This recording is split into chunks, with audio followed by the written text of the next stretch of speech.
É possível que um asteroide tenha sido apanhado, escavado, convertido em uma nave espacial e depois lançado em uma órbita ou trajetória especial. E o que poderia estar no interior do Oumuamua é conjectura.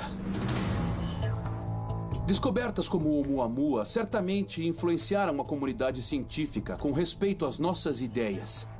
Porque pela primeira vez na minha vida, ouvi um astrônomo dizer que esse objeto flutuando pelo nosso sistema solar agora pode ser uma nave extraterrestre. Não sou eu quem diz, é dito por um astrônomo.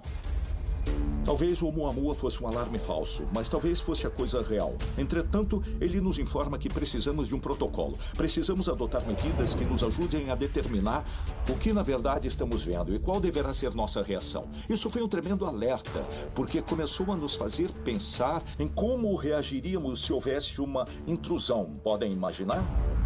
A humanidade tem um plano para o que fazer no caso de uma espaçonave conduzindo seres extraterrestres pousar em nosso planeta? Se assim for, quais são os protocolos? E quem é o responsável por implementá-los? A Academia Internacional de Astronáutica preparou algo chamado Força Tarefa de Pós-Detecção, que eu dirigi por alguns anos. Era um grupo informal de pessoas cujo trabalho era simplesmente deliberar se havia algum sinal concreto ou detecção de tecnologia alienígena. E depois, o que faremos, a quem informaremos, como reagiremos, qual seria o impacto na sociedade. Em 1989, a Academia Internacional de Astronáutica, juntamente com o SETI, publicou a Declaração de Princípios concernentes a atividades após a detecção de inteligência extraterrestre.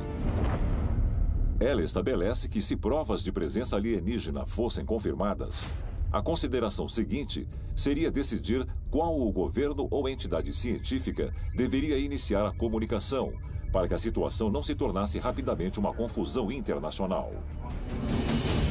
Os protocolos do SETI, entretanto, somente visam a comunidade astronômica. Na verdade, há muito mais participantes nessa equação.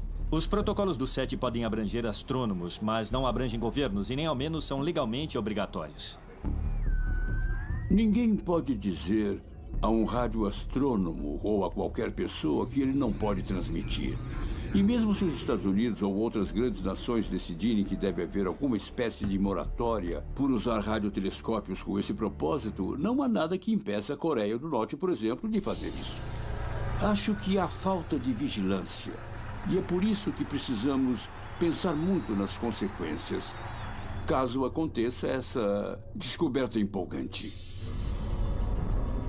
Considerando-se o gigantesco impacto global de qualquer primeiro contato entre alguém da Terra e um ser inteligente de outro planeta, os governos mundiais já não teriam seus próprios protocolos para lidar com tal situação? Protocolos que orientassem não somente países individualmente, mas toda a população mundial?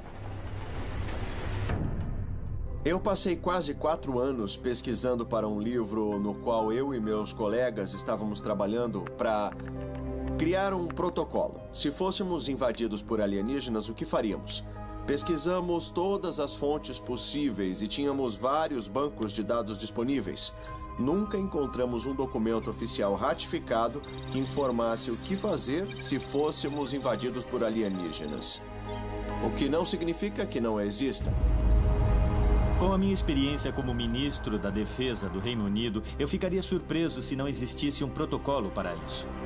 Por isso, desconfio que em algum lugar oculto no Ministério da Defesa e no Departamento da Defesa existe um plano. Mas também suspeito que seja altamente secreto.